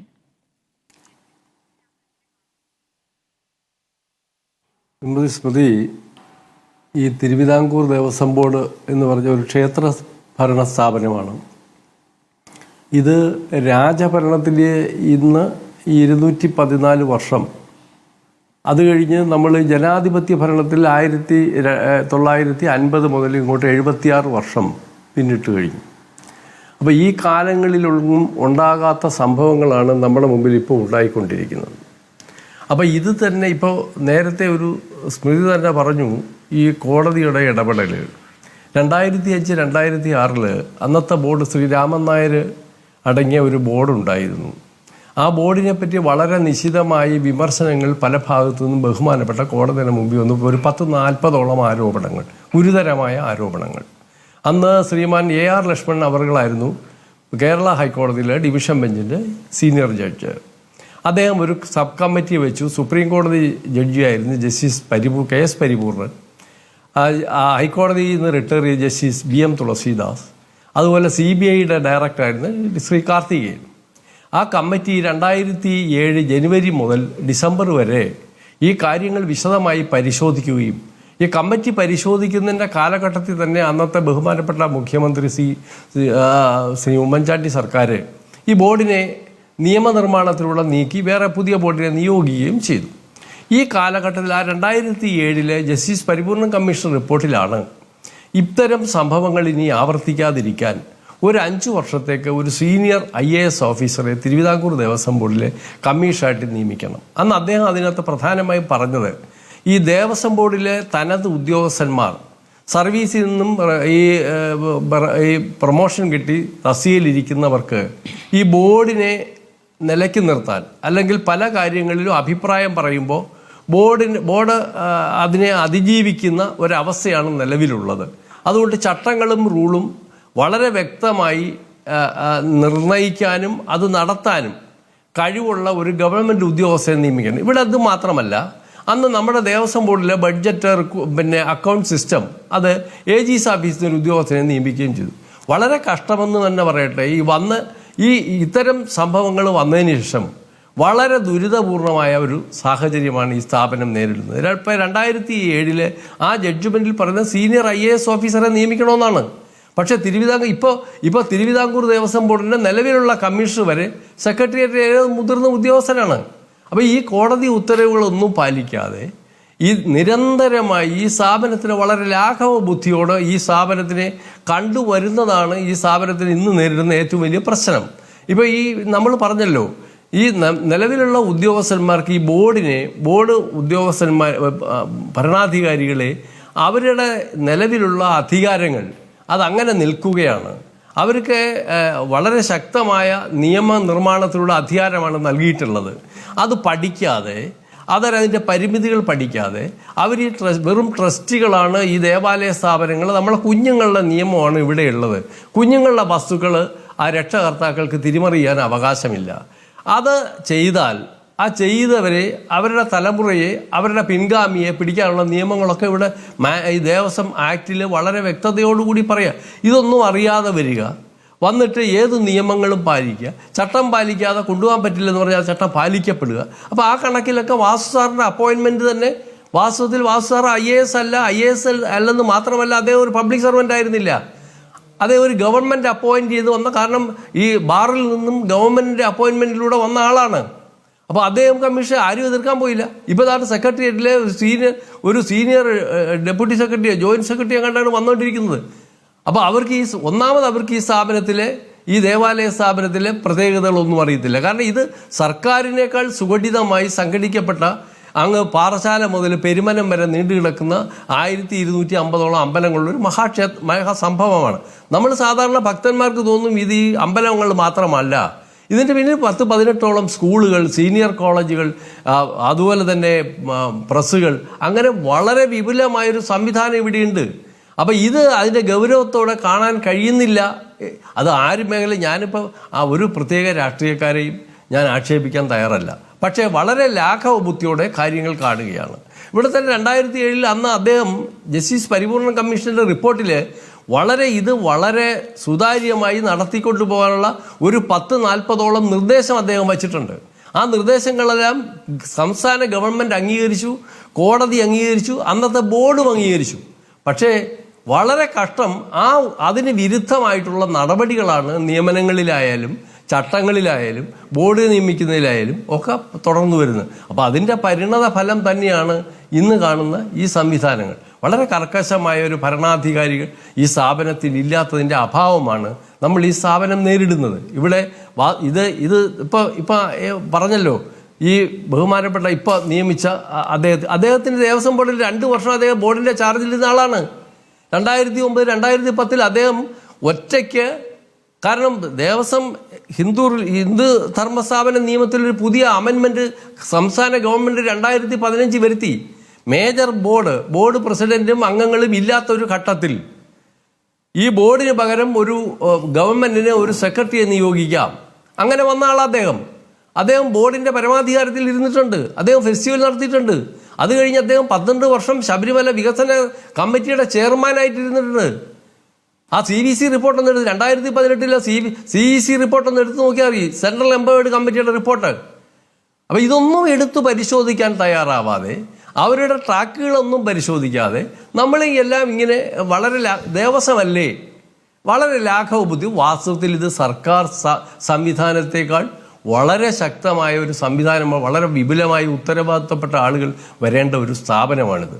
അപ്പോൾ അങ്ങനെ വന്നതിൻ്റെ പരിണത ഫലമാണ് നമ്മൾ ഈ കാണുന്നത്. അല്ലാതെ ഒരു 4-5 ഉദ്യോഗസ്ഥന്മാരെ വഴക്ക് പറഞ്ഞിട്ടൊന്നും ഒരു കാര്യവുമില്ല.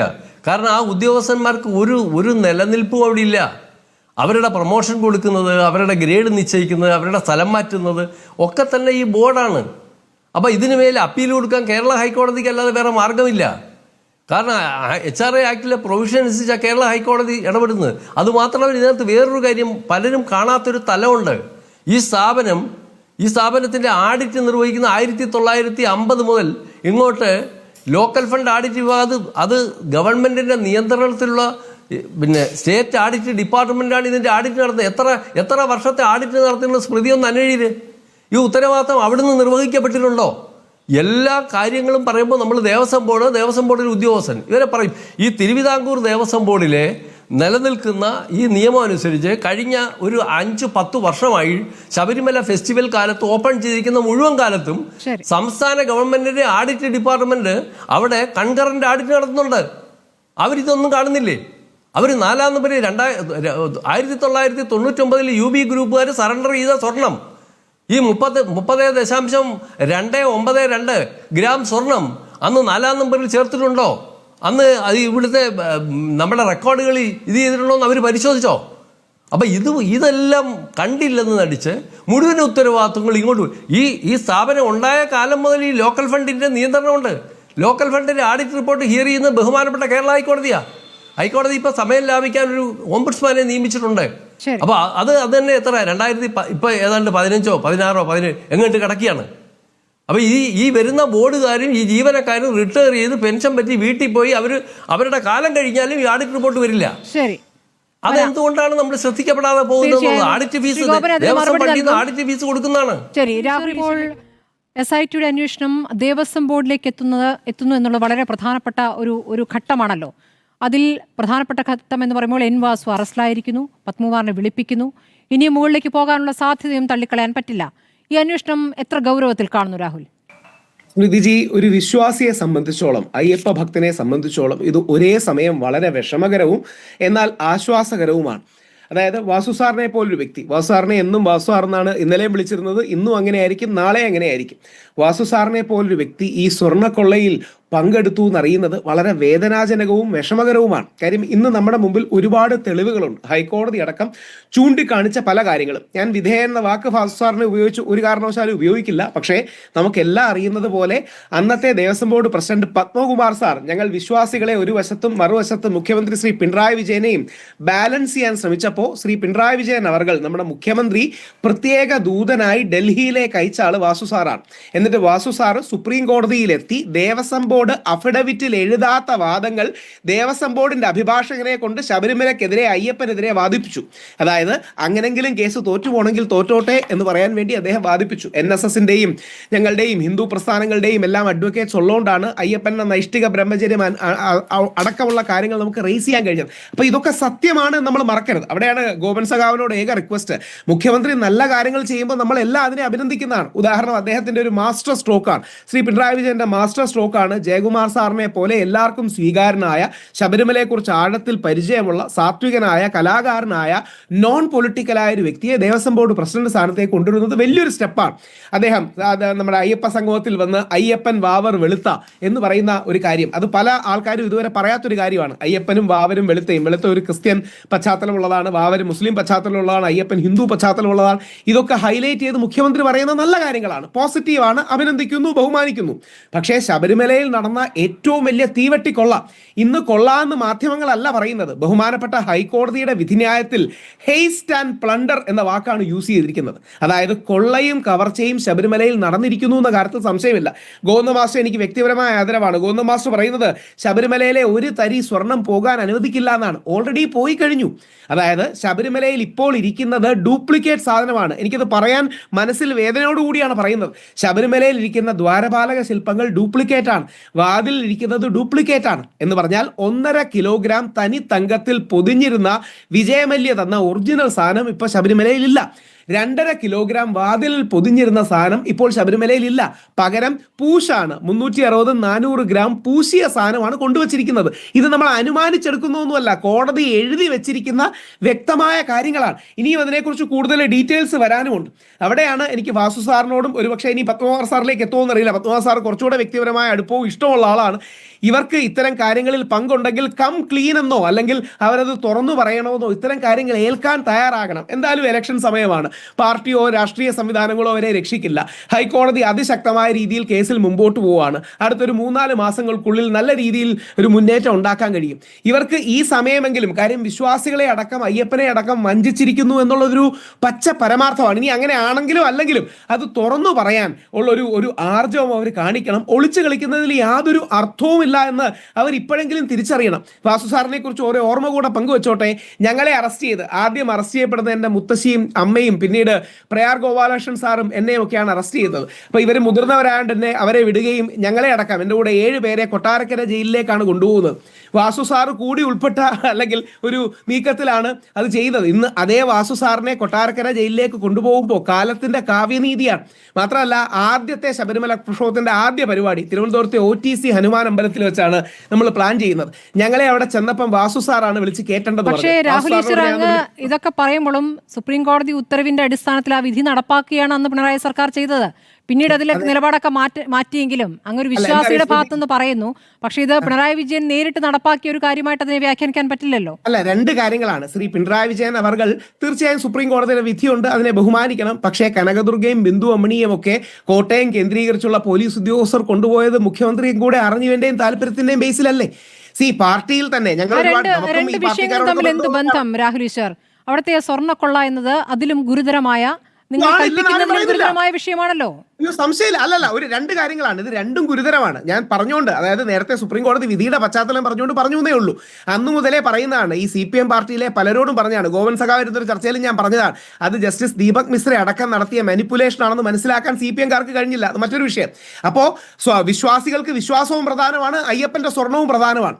അവിടെയാണ് ഇതൊരു സ്വർണ്ണക്കൊള്ള മാത്രമല്ല. നമ്മളൊരു ബാങ്കിൽ നിന്നോ ജുവലറിയിൽ നിന്നോ സ്വർണ്ണം എടുത്തുകൊണ്ട് പോകുന്ന പോലെ അല്ല ഒരു അമ്പലത്തിൽ നിന്നോ പള്ളിയിൽ നിന്നോ സ്വർണ്ണം എടുത്തുകൊണ്ട് പോകുന്നത്. അങ്ങനെയെങ്കിൽ രാഹുൽ ഈശ്വർ, അങ്ങനെ സ്വർണ്ണം കൊണ്ടുപോകുമ്പോൾ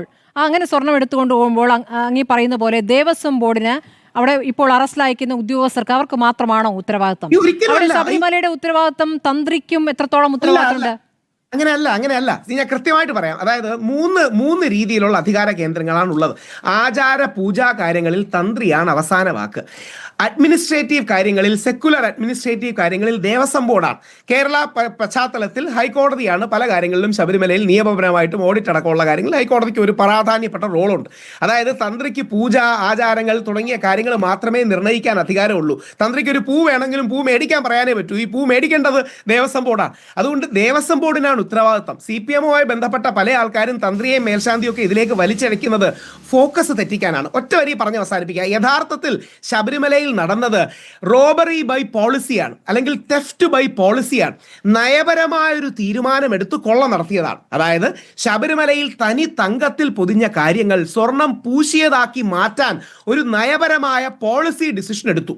അതായത് കിലോ കണക്കിന് സ്വർണം അവിടെയുണ്ട്. സ്വർണം പൂശിയാൽ 300-400 ഗ്രാമേ ആകൂ. നമുക്ക് കണ്ട വ്യത്യാസം മനസ്സിലാവില്ല. 5 വർഷത്തോളം ആർക്കും മനസ്സിലായില്ലല്ലോ. ഈ വ്യത്യാസം മനസ്സിലാവില്ല എന്ന് തിരിച്ചറിഞ്ഞ ദേവസ്വം ഉദ്യോഗസ്ഥരോ ദേവസ്വം ബോർഡോ ദേവസ്വം അധികാരികളോ ആ സ്വർണം പൊതിഞ്ഞ കാര്യങ്ങൾ എടുത്തു മാറ്റി സ്വർണം പൂശി. ഇനിയും ആ സ്വർണം പൊതിഞ്ഞ കാര്യങ്ങൾ മുറിച്ചു വിറ്റോ മറിച്ചു വിറ്റോ എന്ന് മാത്രമേ അറിയേണ്ടതുള്ളൂ. അതായത് വിശ്വാസ മൂല്യം, ഡിവൈൻ വാല്യൂ വെച്ച്, ഡിവോഷണൽ വാല്യൂ വെച്ച് കോടിക്കണക്കിന് രൂപയ്ക്ക് ഏതെങ്കിലും ആന്ധ്ര, കർണാടക ബേസ് ചെയ്തവർക്ക് വിറ്റോ, അതോ സ്വർണം മാത്രമായി വിറ്റോ എന്നൊരു ചോദ്യം മാത്രമേ ഉള്ളൂ. അതുകൊണ്ട് ഇതൊരു സാധാരണ മോശമല്ല. രാഹുൽ ഈശ്വർ, ഒരു കാര്യം, തന്ത്രിക്ക് അവിടെ പൂജ ചെയ്യുന്നതിൽ മാത്രമേ റോൾ ഉള്ളൂ എന്ന് അങ്ങ് പറയുമ്പോൾ അങ്ങനെയാണോ യഥാർത്ഥത്തിൽ ഈ ചെമ്പുപാളി എന്ന് രേഖപ്പെടുത്തിയ സംഭവം അത് നന്നാക്കട്ടെ എന്ന ഒരു കാര്യം തന്ത്രിയോടും ചോദിക്കുന്നുണ്ട്. തന്ത്രി അതിൽ കുഴപ്പങ്ങളുടെ നേരെയാക്കണമെന്ന് പറയുന്നുണ്ട്. അപ്പൊ തന്ത്രിയോട് ചോദിച്ചിട്ടാണ് ആ കാര്യം ചെയ്യുന്നത്.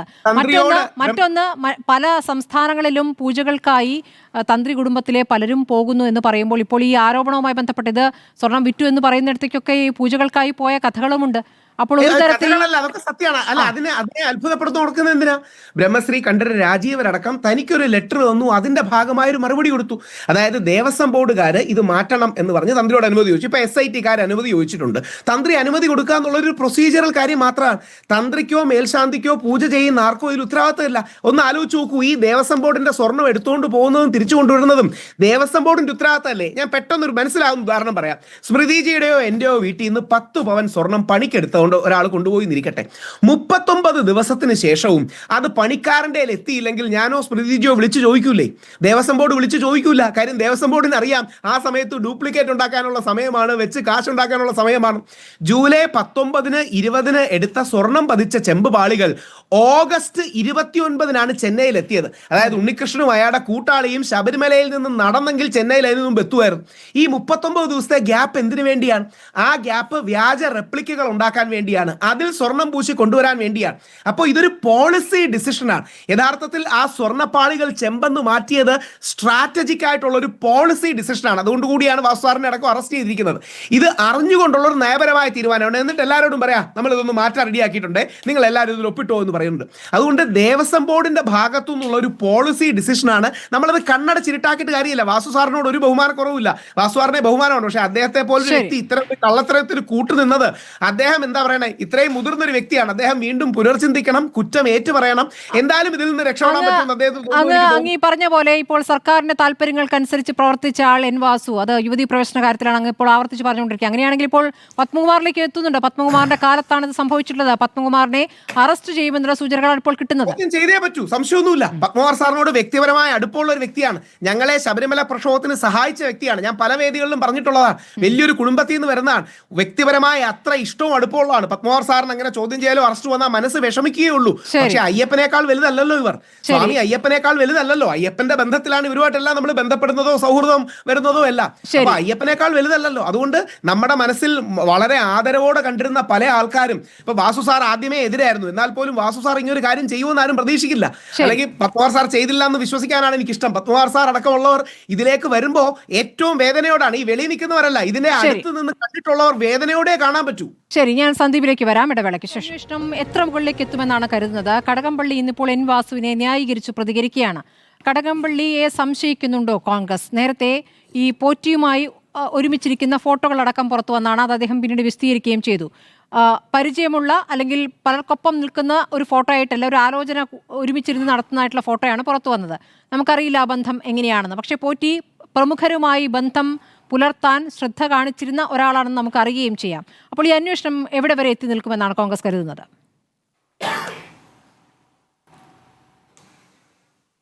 സ്മൃതി, ഇതിൽ CPM-ന്റെ പ്രതിനിധി പറഞ്ഞ ചില കാര്യങ്ങളിൽ ചില കോൺട്രഡിക്ഷൻസ് ഉണ്ട്. അദ്ദേഹം പറഞ്ഞ ചില കാര്യങ്ങളിൽ അബദ്ധങ്ങളുണ്ട്. അതാണ് ഞാൻ നേരത്തെ ഒന്ന് ഇടപെട്ട് സൂചിപ്പിച്ചത്. ഞാൻ വാസ്തവത്തിൽ വിചാരിച്ചത് അദ്ദേഹം ഈ വാസുവിനെ ന്യായീകരിക്കുന്നതിൽ നിന്ന് CPM വിട്ടു നിൽക്കുമെന്നാണ് ഞാൻ പ്രതീക്ഷിച്ചത്. കാരണം ഇതിൻ്റെ നേരിട്ടിട്ടുള്ള ആഘാതം ഏൽക്കാൻ പോകുന്നത് CPM-നാണ്. പക്ഷേ ഇവിടെ വാസുവിനെ ന്യായീകരിക്കാൻ വേണ്ടി CPM നേതൃത്വം തീരുമാനിച്ചിരിക്കുന്നു. ഈ കഴിഞ്ഞ ദിവസങ്ങളിലൊക്കെ പല മാധ്യമങ്ങളിലും ഞാനും CPM-ന്റെ പ്രതിനിധിയും ചർച്ചയ്ക്കിരുന്ന സമയത്ത് അദ്ദേഹത്തിൻ്റെ ഒരു ആർഗ്യുമെൻ്റ് എന്ന് പറയുന്നത് ഇതിൽ ആര് തെറ്റ് ചെയ്താലും പാർട്ടി ഒരിക്കലും ന്യായീകരിക്കാൻ നിൽക്കില്ല എന്നുള്ളതായിരുന്നെങ്കിൽ ഇന്നിപ്പോൾ വാസു അറസ്റ്റിലായതോടുകൂടി നിലപാട് മാറ്റുകയും വാസു നിഷ്കളങ്കനും വളരെ പാവപ്പെട്ടവനും നിരപരാധിയുമാണെന്ന് ഈ അന്വേഷണം കഴിയുന്നതിന് മുമ്പ് തന്നെ CPM വിധി എഴുതുകയാണ്.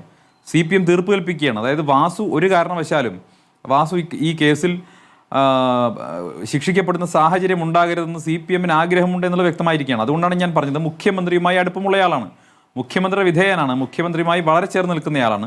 അതുകൊണ്ട് തന്നെയാണല്ലോ അദ്ദേഹം ദേവസ്വം ബോർഡിൻ്റെ പ്രസിഡൻ്റായിട്ട് വന്നത്. ദേവസ്വം ബോർഡിൻ്റെ കമ്മീഷണർ സ്ഥാനത്ത് നിന്ന് നേരെ ദേവസ്വം ബോർഡിൻ്റെ പ്രസിഡന്റ് സ്ഥാനത്തേക്ക് വരാൻ കഴിയണമെങ്കിൽ അത് തീർച്ചയായിട്ടും മുഖ്യമന്ത്രിയുമായി അടുപ്പമുള്ളത് കൊണ്ടാണ്. ഞങ്ങളുടെ ആരോപണം മാത്രമല്ല, കേരളത്തിലെ പൊതുസമൂഹത്തിൽ ഇക്കാര്യങ്ങൾ വളരെ വ്യക്തമായിട്ട് അറിയുന്ന എല്ലാവർക്കും അറിയുന്നതാണ്.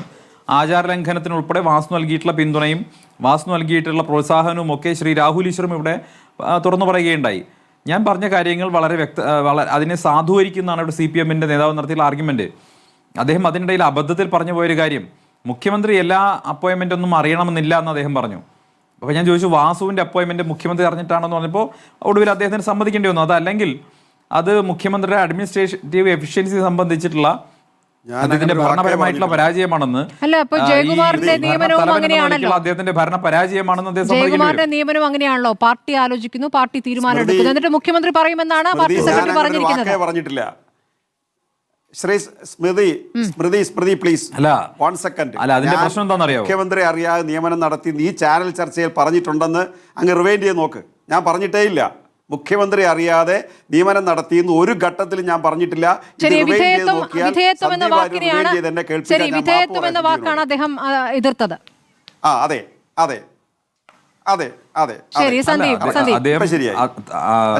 സ്മൃതി സ്മൃതി, ഈ ചർച്ചയിൽ അദ്ദേഹം ഉപയോഗിച്ചൊരു പദം, സർക്കാർ നടക്കുന്ന എല്ലാ നിയമനങ്ങളും മുഖ്യമന്ത്രി അറിയണമെന്നില്ല എന്ന് അദ്ദേഹം പറഞ്ഞു. അത് എന്തിനാ അദ്ദേഹം പറഞ്ഞത്? ഈ വാസുവുമായിട്ട് മുഖ്യമന്ത്രിക്ക് വിധേയത്വമില്ല, അല്ലെങ്കിൽ മുഖ്യമന്ത്രി വിധേയനല്ല എന്ന് കാണിക്കാൻ വേണ്ടി അദ്ദേഹം നടത്തിയ പ്രയോഗം. അതുകൊണ്ടാണ് എനിക്ക് ചോദിക്കേണ്ടി വന്നത്, വാസുവിന്റെ നിയമനം മുഖ്യമന്ത്രി അറിഞ്ഞിട്ടാണോ എന്ന് എനിക്ക് ചോദിക്കേണ്ടി വന്നത്. ഇപ്പോൾ അദ്ദേഹം പറഞ്ഞ കാര്യം എന്താ? ഇപ്പോൾ വിധേയത്വത്തിന്റെ കാര്യത്തിലല്ല, മുഖ്യമന്ത്രി അറിഞ്ഞിട്ട് തന്നെയാണ് എല്ലാ നിയമനവും നടക്കാൻ പാടുള്ളൂ. അതാണ് നിയമം. അദ്ദേഹത്തിനാണ് അക്കൗണ്ടബിലിറ്റി ഉള്ളത്. ഫൈനൽ അക്കൗണ്ടബിലിറ്റി മുഖ്യമന്ത്രിയുടെ ഈ സർക്കാരിൻ്റെ പ്രധാനപ്പെട്ട പോസ്റ്റിങ്ങുകൾ നടക്കുന്ന നിയമനങ്ങളിൽ മുഖ്യമന്ത്രി അറിയാത്തവർ, മുഖ്യമന്ത്രിക്ക് നേരിട്ട് ബന്ധമില്ലാത്തവരെ നിയമിക്കുന്നു എന്നാണ് അദ്ദേഹം പറഞ്ഞത്. മുഖ്യമന്ത്രിക്ക് ഒരു അറിവുമില്ലാത്തവർ സർക്കാരുണ്ടെന്ന് അദ്ദേഹം പറഞ്ഞു. അങ്ങനെയാണെങ്കിൽ അത് വലിയ ഭരണപരാജയമല്ലേ? നിങ്ങൾ റിവൈൻഡ് ചെയ്ത് പരിശോധിക്കൂ. അദ്ദേഹം പറഞ്ഞ വാചകമാണ് ഞാൻ കോട്ട് ചെയ്യുന്നത്. ഈ സർക്കാരിൽ മുഖ്യമന്ത്രിക്ക് ഒരു പരിചയവുമില്ലാത്തവർ ഉണ്ട് എന്ന് അദ്ദേഹം പറഞ്ഞു. അങ്ങനെയാണെങ്കിൽ അത് മുഖ്യമന്ത്രി ഇൻഎഫിഷ്യൻസിയാണ്, ഭരണപരാജയമാണ്, നമ്മുടെ രാജ്യത്ത് നിലനിൽക്കുന്ന നിയമങ്ങൾക്ക് വിരുദ്ധമാണ്. മുഖ്യമന്ത്രിയാണ് അൾട്ടിമേറ്റ് അക്കൗണ്ടബിലിറ്റി, മുഖ്യമന്ത്രിയുടേതാണ്. അത് മാത്രമല്ല, അത് അഡ്മിനിസ്ട്രേറ്റീവ് എഫിഷ്യൻസിയുടെ ക്വസ്റ്റ്യൻ ചെയ്യുന്ന ആർഗ്യുമെന്റ് ആണ്. ഫെയിലിയർ എന്ന് പറയും. വിശ്വാസ്യതയും ജാഗ്രതയും അല്ലല്ല സാർ മുഖ്യമന്ത്രി ഹലോ നിങ്ങൾ അല്ല, താങ്കൾ പറഞ്ഞതെന്നാണ് ഞാൻ പറയുന്നത്. മുഖ്യമന്ത്രിക്ക് ഒരു പരിചയമില്ലാത്തവർ ഉണ്ടെന്ന് താങ്കൾ പറഞ്ഞു. മറ്റേതല്ല, ഒന്നുമില്ല, അങ്ങ് പറഞ്ഞ കാര്യം ഞാൻ പറയുന്നത്. ഞാൻ പറയാത്ത കാര്യം എന്റെ മേൽ വെച്ച് അങ്ങ് പറഞ്ഞതാണ് ഞാൻ കോട്ട് ചെയ്തിട്ടുള്ളത്. അങ്ങയുടെ വാചകങ്ങളാണ് ഞാൻ കോട്ട് ചെയ്തത്. ഞാൻ ചോദ്യം ചെയ്തത് അങ്ങയുടെ വാചകങ്ങൾ അങ്ങ് പറഞ്ഞു അല്ലല്ല അങ്ങയുടെ വാചകങ്ങളാണ് ഞാൻ കോട്ട് ചെയ്തത്. അങ്ങക്ക് ഇപ്പൊ ഞാൻ അങ്ങനെ പറഞ്ഞില്ല എന്നൊക്കെ പറയാം. കാരണം ഈ ചർച്ച കണ്ടുകൊണ്ടിരിക്കുന്ന ഒരുപക്ഷെ AKG സെന്ററിലെ ആളുകൾ ഈ ചർച്ച കഴിഞ്ഞാൽ അങ്ങേ ഇത് സംബന്ധിച്ച് ഫയർ ചെയ്യാൻ സാധ്യതയുണ്ട്. കാരണം ഈ കേരളം ഭരിക്കുന്ന മുഖ്യമന്ത്രി എനക്കറിയില്ല എന്ന് പറഞ്ഞു പോയാൽ എനിക്കറിയാത്ത കാര്യമാണ് ഈ വാസുവിന്റെ നിയമനം എന്ന് എങ്ങനെ നമുക്ക് വിശ്വസിക്കാൻ സാധിക്കും? ഞാൻ പറഞ്ഞത് അങ്ങനെ മുഖ്യമന്ത്രിക്ക് കണ്ണൂർ ശൈലിയിൽ എനക്കറിയില്ല എന്ന് പറഞ്ഞുകൊണ്ട് ഈ കാര്യത്തിൽ ഒഴിഞ്ഞു മാറാൻ കഴിയില്ല. അതുകൊണ്ടാണ് ഞാൻ പറയുന്നത്, കോൺഗ്രസ് പാർട്ടി പറയുന്നത് ഈ കാര്യത്തിൽ ഈ നടന്ന സ്വർണ്ണ മോഷണത്തിൽ ഉത്തരവാദിത്വം മുഖ്യമന്ത്രിയുടേതാണ്, മന്ത്രിസഭയുടേതാണ്, ദേവസ്വം മന്ത്രിമാരുടേതാണ്. ഒരു തർക്കവും കാര്യത്തിൽ വേണ്ട. അതുകൊണ്ടാണ് ദേവസ്വം മന്ത്രിമാരിലേക്ക്, കടകംപള്ളി അടക്കമുള്ളവരിലേക്ക് ഈ അന്വേഷണം എത്തേണ്ടി വരുന്നത്. ഈ അന്വേഷണം യഥാർത്ഥ രീതിയിൽ മുന്നോട്ട് പോയി കഴിഞ്ഞാൽ ഇത് ഞാൻ ചോദിക്കട്ടെ, വാസുവോ പത്മകുമാറോ അതല്ലെങ്കിൽ പ്രശാന്തോ സർക്കാരിന്റെ അനുമതിയില്ലാതെ ഞാൻ പറയട്ടെ അദ്ദേഹം പറയട്ടെ അത് നടക്കുമോ നടക്കില്ലയോ എന്ന് കേൾക്കുന്ന ആളുകൾക്ക് ഞാൻ പറയുന്ന ലോജിക്ക് മനസ്സിലാവും. CPM-ന്റെ നേതൃത്വം അറിയാതെ വാസുവോ അതല്ലെങ്കിൽ പ്രശാന്തോ പത്മകുമാറോ ഈ ഉണ്ണികൃഷ്ണൻ പോറ്റി എന്ന് പറയുന്ന അവതാരവുമായി ചേർന്നുകൊണ്ട് സ്വർണ്ണപ്പാളി മോഷണം നടത്തി എന്നാണോ അദ്ദേഹത്തിന്റെ ആർഗ്യുമെന്റ്? ഇപ്പൊ അദ്ദേഹം പറയുന്നു വാസു നിഷ്കളങ്കനാണ്, നിരപരാധിയാണെന്നൊക്കെ ഇദ്ദേഹം തന്നെ പറയുന്നുണ്ടല്ലോ. അങ്ങനെയാണെങ്കിൽ വാസു എടുത്ത ഓരോ ഡിസിഷനും CPM-ന്റെ താല്പര്യം ഉണ്ടായിരുന്നു. വാസു എടുത്ത ഓരോ ഡിസിഷനിലും CPM താല്പര്യം പ്രകടിപ്പിക്കപ്പെട്ടിരുന്നു. CPM-കാരനായിട്ടുള്ള CPM-ന്റെ താല്പര്യപ്രകാരം ഈ ദേവസ്വം ബോർഡിന്റെ പ്രസിഡന്റ് ആയിട്ടുള്ള വാസു എടുത്ത തീരുമാനം CPM അറിയാതെ പോയി എന്ന് അങ്ങനെ പറയും. വാസു എടുത്ത തീരുമാനം ഏതാ? സ്വർണ്ണപ്പാളിയെ ചെമ്പുപാളി എന്നെഴുതി. ഏറ്റവും ഗുരുതരമായിട്ടുള്ള ഈ സ്വർണ്ണപ്പാളി ചെമ്പുപാളിയാണെന്നുള്ള വ്യാജമായിട്ടുള്ള രേഖയുണ്ടാക്കിയത് വാസു അല്ലേ? അതിന്റെ ഉത്തരവാദിത്വം ഇനി നിങ്ങൾക്ക് എങ്ങനെ ഒഴിഞ്ഞു മാറാൻ പറ്റുക? താങ്കൾ ഇനിയിപ്പോ മൈലെണ്ണ പുരട്ടി തടവിയാൽ പോലും എത്ര മെയ്വഴക്കം കാണിച്ചാലും താങ്കൾ പറഞ്ഞ അബദ്ധത്തിൽ നിന്ന് ഇനി ഊരിപ്പോരാൻ കഴിയില്ല. നമ്മുടെ കേരളത്തിലെ മുഖ്യമന്ത്രി കഴിവുകെട്ടവനാണ്, അതല്ലെങ്കിൽ മുഖ്യമന്ത്രി ഇതുമായി ബന്ധപ്പെട്ടവനാണ്. സന്ദീപിന് രാത്രി ഉറക്കം കിട്ടാൻ അതാണ് മാർഗമെങ്കിൽ സ്വീകരിച്ചു.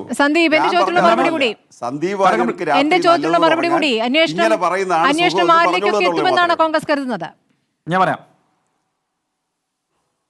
അല്ല, തീർച്ചയായിട്ടും ഞാൻ പറഞ്ഞല്ലോ, ദേവസ്വം മന്ത്രിമാരിലേക്ക് ഈ അന്വേഷണം എത്തും. കാരണം ഇതിന്റെ ഞാൻ പലപ്പോഴും പറയുന്നത്, വാസ്തവത്തിൽ ഇപ്പൊ അറസ്റ്റ് ചെയ്യപ്പെട്ട ആളുകൾ ടോക്കിയോയും നെയ്റോബിയും ഒക്കെയാണ്. ഈ കളവ്, ഈ ശബരിമല ഹീസ്റ്റിന് പുറകിൽ പ്രവർത്തിച്ച പ്രൊഫസർ ഇപ്പോഴും തിരശ്ശീലയ്ക്ക് പുറകിലാണ്. ആ പ്രൊഫസറുടെ റോളിലുള്ള ദേവസ്വം മന്ത്രിമാരാണ്. അവരിലേക്ക് അന്വേഷണം എത്തും എന്നതാണ് കോൺഗ്രസ് കരുതുന്നത്. എത്തണമെങ്കിൽ ഈ അന്വേഷണ സംഘത്തിന് കൃത്യമായിട്ട് അന്വേഷിക്കാൻ സാധിക്കണം. അവിടെയാണ് ചില പ്രയാസങ്ങളുള്ളത്. അവിടെ ഈ അന്വേഷണ സംഘം പിണറായി സർക്കാരിന്റെ പേറോളിൽ ഉള്ളവരായതുകൊണ്ട് സമ്മർദ്ദത്തിന് അടിമപ്പെടാൻ സാധ്യതയുള്ളത് കൊണ്ടും അന്തർദേശീയ മാനങ്ങൾ ഇതിന് പുറകിലുണ്ടെന്ന് ഹൈക്കോടതിയുടെ നിരീക്ഷണം ഉള്ളതുകൊണ്ട് ആ രീതിയിൽ അന്വേഷിക്കാൻ കഴിയുന്ന സംഘം ഇത് അന്വേഷിക്കണം എന്നുള്ളത് തന്നെയാണ് കോൺഗ്രസ് നിലപാട്.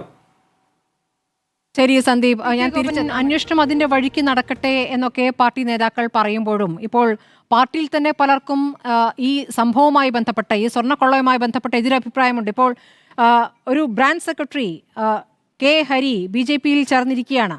എൻ വാസുവിൻ്റെ അറസ്റ്റ് വിഷയത്തിൽ പാർട്ടി ബന്ധം ഉറപ്പിച്ചിരിക്കുന്നു എന്നൊക്കെയാണ് അദ്ദേഹം പറയുന്നത്. താൻ അയ്യപ്പ വിശ്വാസിയാണ്, അതുകൊണ്ട് അദ്ദേഹം മാറുന്നു എന്ന. പന്തളം ഇടയാടി CPM ബ്രാഞ്ച് സെക്രട്ടറി ആയിരുന്നു K. ഹരി. ഒരു ഉദാഹരണം പറഞ്ഞതാണ്. ഒക്കെ ഇപ്പോഴത്തെ തെരഞ്ഞെടുപ്പുമായി ബന്ധപ്പെട്ട് നമുക്കൊരു രാഷ്ട്രീയം ഒരു കാരണം പറയാൻ വേണ്ടി പറയുന്നത് അതിരിക്കട്ടെ. അതിനു മുമ്പ് ഞാനിപ്പോൾ ശ്രീ സന്ദീപ് വാര്യറിൻ്റെ കാര്യത്തിൽ ഇപ്പോൾ പ്രതികരിക്കാൻ പോകുന്നില്ല. എനിക്ക് ശ്രീ രാഹുൽ ഈശ്വറുമായിട്ട് 1-2 കാര്യങ്ങൾ പറയാനുണ്ട്.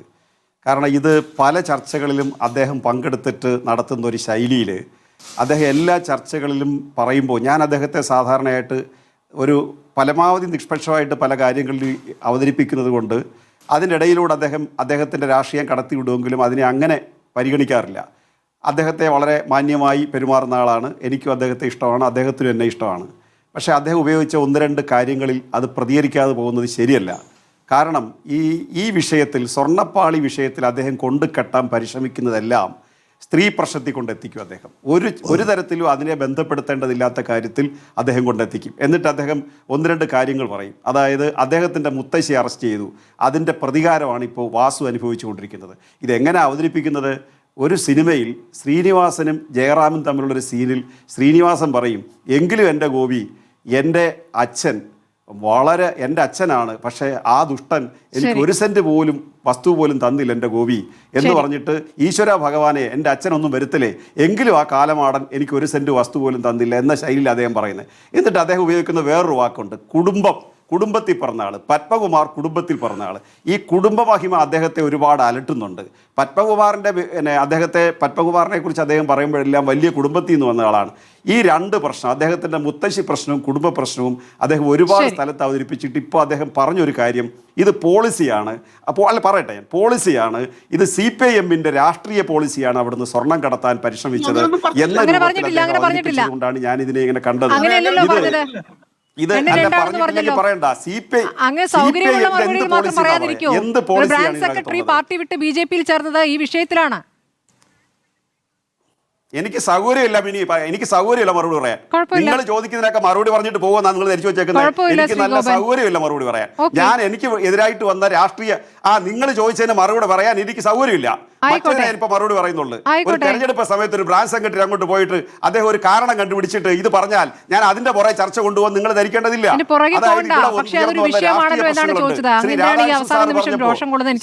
പറയട്ടെ, ശ്രീ രാധാ, ഞാൻ തൽക്കാല സ്മൃതിക്ക് വഴങ്ങുന്നില്ല. ആ ബ്രാഞ്ച് സെക്രട്ടറിയുടെ വിഷയമല്ല ഇപ്പോൾ ഉള്ളത്. ശ്രീ രാധാകൃഷ്ണൻ സാർ ചർച്ച ഉയർത്തി കൊണ്ടുവന്നത് ഉദ്യോഗസ്ഥന്മാരെല്ലാം പരിശുദ്ധന്മാരാണ്, അവർക്ക് വലിയ ടെൻഷൻ അനുഭവിക്കുന്നുണ്ട്, അവരുടെ പ്രശ്നങ്ങൾ എന്നൊക്കെ പറഞ്ഞു. ശരിയാ സാർ, 90% ഉദ്യോഗസ്ഥരും കേരളത്തിലെ എല്ലാ ഡിപ്പാർട്ട്മെന്റിലും വളരെ വളരെ സത്യസന്ധരാണ്. പക്ഷേ 10% ഉദ്യോഗസ്ഥർ അവരിരിക്കുന്ന മേഖല ഉപയോഗപ്പെടുത്തിക്കൊണ്ട് വലിയ സൗകര്യം ഉണ്ടാക്കിക്കൊണ്ടിരിക്കുന്നവരാ. ഫ്ലാറ്റ് നിർമ്മിക്കുന്നവരും വിദേശത്ത് വിട്ട് മക്കളെ പഠിപ്പിക്കുന്നവരും ഒക്കെ കുറച്ച് പേര് നമ്മുടെ നാട്ടിലുണ്ട്. ആരാധനാലയങ്ങളിൽ അത് വളരെ കൂടുതലാണ്. അതുകൊണ്ട് ഉദ്യോഗസ്ഥരെ എല്ലാം മാറ്റി നിർത്തി രാഷ്ട്രീയക്കാർക്ക് മാത്രമാണ് ഇതിൻ്റെ ഉത്തരവാദിത്വം എന്ന് പറയുകയോ, രാഷ്ട്രീയക്കാരെ മാറ്റി നിർത്തി ഉദ്യോഗസ്ഥർക്ക് മാത്രമാണ് ഉത്തരവാദിത്വം എന്ന് പറയുകയോ ചെയ്യേണ്ട കാര്യമില്ല. ഇവിടെ അതുപോലെ തന്നെ CPIM-ന്റെ ഏത് നേതാവ് ഇതിൽ പെട്ടാലും അക്കാര്യത്തിൽ ഞങ്ങൾ സപ്പോർട്ട് ചെയ്യുന്ന പ്രശ്നമില്ലെന്ന് ആവർത്തിച്ച് പറഞ്ഞത് വീണ്ടും ആവർത്തിക്കുന്നു. ഞങ്ങൾ അതിന്റെ പിറകിലില്ല, ഞങ്ങൾ അവരെ പ്രൊട്ടക്ട് ചെയ്തില്ല.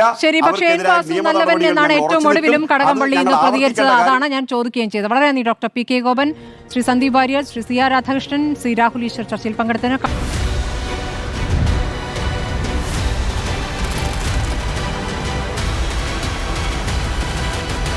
ഡിബേറ്റ് വിത്ത് സ്മൃതി പരുത്തിക്കാട്.